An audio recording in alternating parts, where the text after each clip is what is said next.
Hello दोस्तों, नमस्कार दोस्तों, स्वागत है आप सभी का ऑनलाइन अड्डा फॉर स्टडी यूट्यूब चैनल पर। इस वीडियो में हम बात करें कई बड़ी और लेटेस्ट अपडेट के बारे में जो कि संबंधित है यूपी में बड़ी शिक्षक भर्ती के विज्ञापन की तैयारी के बारे में, जिसको लेकर पोस्ट वाइज वैकेंसी के बारे में हम बात करेंगे। साथ ही साथ अगर बात की जाए नई एलटी ग्रेड शिक्षक भर्ती के विज्ञापन को लेकर कब तक इसके आवेदन शुरू होंगे, साथ ही अगर बात की जाए निजीकरण के कारण यानी कि 18 लाख सरकारी नौकरियां खत्म हो गई हैं। निजीकरण तो आप जानते हैं, प्राइवेटाइजेशन की बात की जा रही है, क्योंकि धीरे धीरे करके कई संस्थानों को प्राइवेट कर दिया गया है और वहाँ पे जो सरकारी भर्तियाँ हुआ करती थी उनको ख़त्म हो जाने की वजह से अब वहाँ पे नौकरियाँ ख़त्म होती जा रही हैं। और ये आने वाले भविष्य के लिए गवर्नमेंट सेक्टर के लिए या फिर गवर्नमेंट जॉब सेक्टर की तैयारी करने वाले अभ्यर्थियों के लिए एक बड़ा झटका है। डिटेल में बात करते हैं सभी मुद्दों को लेकर। चैनल को सब्सक्राइब करके बेल आइकन को दबा लें और वीडियो को लाइक कर दें, जिससे कि आपको रियल ऑथेंटिक जानकारी ऑनलाइन अड्डा फॉर स्टडी यूट्यूब चैनल से मिलती रहे। दोस्तों, एक सवाल मेरा आपसे होगा कि आप निजीकरण से क्या समझते हैं, क्योंकि निजीकरण एक ऐसा मुद्दा है जिसको लेकर कहीं ना कहीं लोगों ने ही बढ़ावा दिया है। जैसे कि अगर बात की जाए तो निजीकरण को लेकर जैसे कि हम बढ़ावा दे रहे हैं, अगर आपको समझ में आएगा कि जिस तरीके से जो ब्राइब दी जाती है यानी कि घूस दी जाती है, भ्रष्टाचार दिया जाता है, हम सभी चाहते हैं कि हमारा जो काम है वो जितनी जल्दी हो सके वो हो जाए, चाहे 200-400 रुपये एक्स्ट्रा देने पड़े। लेकिन हम ये भूल जाते हैं कि 200-400 रुपये देना कहीं ना कहीं भ्रष्टाचार को बढ़ावा देना ही है। इसी तरीके से निजीकरण को बढ़ावा देना ही कहीं ना कहीं लोगों के अंदर है। कैसे समझते हैं? जैसे कि सरकारी विद्यालयों में टीचर्स की भर्ती होती है तो वहाँ पे सरकारी विद्यालयों में लोग अपने बच्चों को पढ़ाने नहीं भेजते हैं, जबकि सरकारी विद्यालयों में पढ़ाने वाले जो शिक्षक होते हैं वो कई तरीके के कॉम्पिटिटिव एग्जाम्स की तैयारी करते हैं। कई अलग अलग कॉम्पिटिटिव एग्जाम की तैयारी करने के बाद में एक नौकरी उनको मिलती है, तब जाकर वो सरकारी शिक्षक का ब्यौरा पाते हैं, यानी कि सरकारी शिक्षक का जो पद है वो उनको मिलता है। लेकिन बावजूद इसके यहाँ पे एक से एक जो कहीं ना कहीं पढ़े लिखे बच्चे जो अलग अलग प्राइवेट स्कूलों में जाते हैं, जहाँ पे टीचर्स के लिए कोई ज़्यादा योग्यताएं नहीं मांगी जाती हैं, चाहे अगर वो अभ्यर्थी बीए किया हो या उसने बीएड कर रखा हो या उसने ज़्यादा कुछ ना भी कर रखा हो, तब भी वो प्राइवेट स्कूलों में पढ़ाने के लिए एलिजिबल हो जाता है। लेकिन जबकि सरकारी विद्यालयों में अगर नर्सरी में कोई पढ़ाना चाहता है तो नर्सरी में पढ़ाने के लिए भी उसके लिए कहीं ना कहीं यहाँ पे एनटीटी कर रखा हो, यानी कि अगर उसने बीए कर रखा है, बीए के बाद उसने एनटीटी कर रखा है, प्लस उसके लिए टीईटी भी अनिवार्य कर दिया जाता है। ऐसे ही 1 to 5 में पढ़ाने के लिए अभी तो बीएड नहीं होता है फिलहाल, पहले बीएड भी होता था जब सुप्रीम कोर्ट का ऑर्डर नहीं आया था, डीएलएड होता था प्लस सीटेट होता था, उसके बाद में वो कहीं पढ़ाने जाते थे। तो इसी तरीके से लोगों ने कहीं ना कहीं सरकारी संस्थाओं से मुंह मोड़ा और उसका नुकसान आगे आने वाले भविष्य में छात्रों को देखने के लिए मिलेगा, है ना, क्योंकि लोग अपने बच्चों को पढ़ाते ही नहीं है उनमें।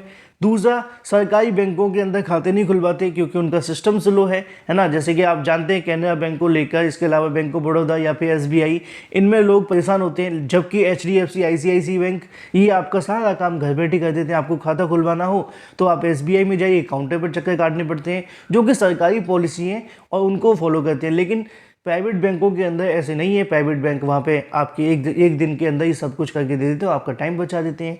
तो ये कहीं ना कहीं प्राइवेटाइजेशन जो है वो लोगों के अंदर जो धैर्य खत्म हो गया है ना, उसकी वजह से आगे बढ़ रहा है, ऐसा मुझे लगता है। बाकी आपकी राय क्या है कमेंट करके बताएं। मुद्दे पे आ जाते हैं।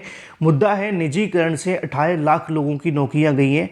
इसको लेकर जानकारी जो दी है वो यहाँ पे लिखा है। पीलीभीत के सांसद वरुण गांधी ने कहा कि निजीकरण की वजह से प्रदेश के 5 साल में 18 लाख लोगों से नौकरी हटाई गई हैं। जनसंवाद के दौरान सांसद बोले कि 8 सालों में वास्तविक वेतन मात्र 1% बढ़ा है, लेकिन महंगाई कई गुना बढ़ गई है। इसका असर आम लोगों पर भी पड़ रहा है। जो उनके पास जमा पूंजी थी वह महंगाई ख़त्म कर दी गई है, जिसको लेकर और भी बहुत सारी बातें लिखी हैं। लेकिन जो मुद्दे की बात है वो यही है कि 18 लाख लोगों की नौकरियां गई हैं और इसको लेकर वजह क्या है वो तो आप कमेंट करके आप ही बताएंगे।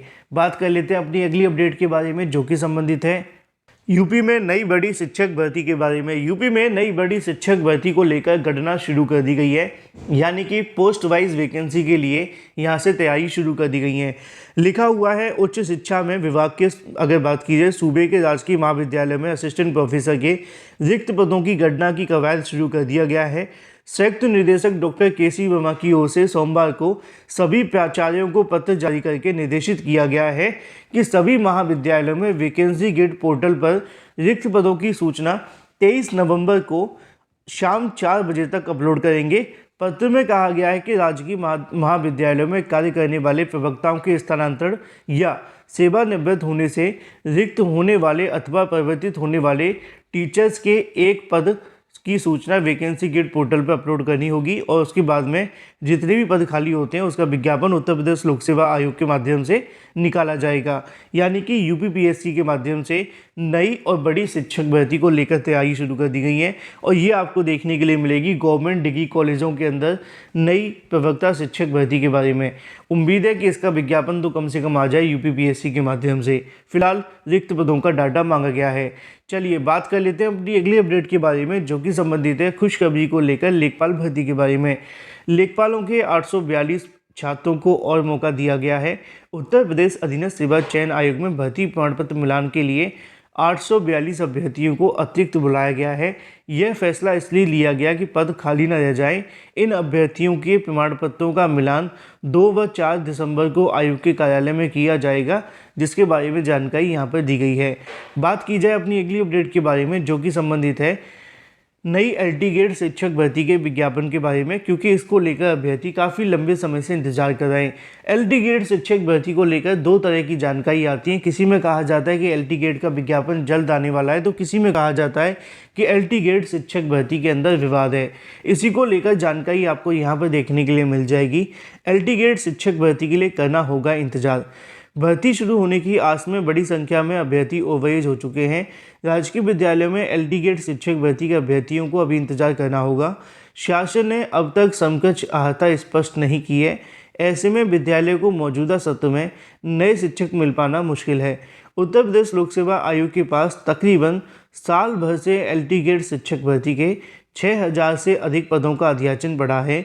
वहीं प्रवक्ता के भी सैकड़ों पदों का अध्याचन काफ़ी पहले मिल चुका है, लेकिन भर्ती शुरू नहीं हो पा रही है। आयोग ने एलटी गेट शिक्षक भर्ती का पिछला विज्ञापन 2018 में किया था। इसमें कई विषयों की समकक्ष अहर्ता को लेकर विवाद था। अभ्यर्थी कोर्ट चले गए थे।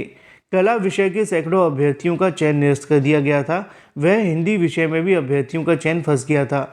इसी निराकरण के समय कोर्ट के माध्यम से कहा गया कि आगे आने वाली भर्ती के अंदर समकक्ष योग्यता को स्पष्ट किया जाए और समकक्ष योग्यता स्पष्ट करने के साथ ही विज्ञापन में सारी चीज़ें स्पष्ट कर दी जाएं। आयोग के सूत्रों का कहना है कि एलटी गेट शिक्षक भर्ती समकक्ष अहर्ता को लेकर जब तक स्थिति स्पष्ट नहीं हो जाती तब तक नई भर्ती का विज्ञापन जारी नहीं किया जाएगा। अभ्यर्थियों ने सवाल उठाए कि आखिर 1 साल में समकक्ष अहर्ता स्पष्ट क्यों नहीं की जा सकी। 1 माह का काम में 1 साल पूरा नहीं हो पा रहा है, तो ऐसे में इसका नुकसान अभ्यर्थियों को उठाना पड़ रहा है।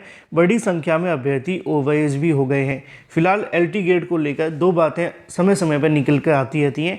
आज के न्यूज़पेपर में क्या था वो मैंने आपको बता दिया। मुझे जो भी जानकारी मिलेगी वो अलग से वीडियो बनाकर बता दूंगा। Thank you for watching this video.